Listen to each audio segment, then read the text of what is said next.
এটা হচ্ছে ধান মাড়ার মেশিন।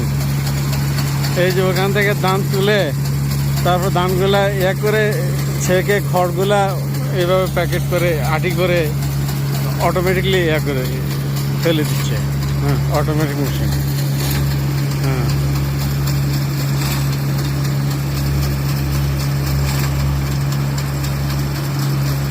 এটা কিন্তু আমার ধান না, এটা অন্য মানুষের ধান। আমার পার্শ্ববর্তী কৃষক জাপানিজ, ওনার ধান।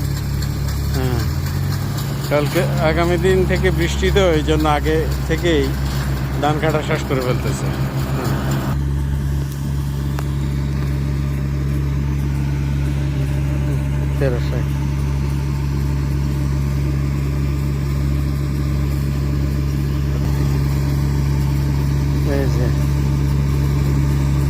এরপরে এটার থেকে আবার ট্রাকে করে নিয়ে যাবে ধান।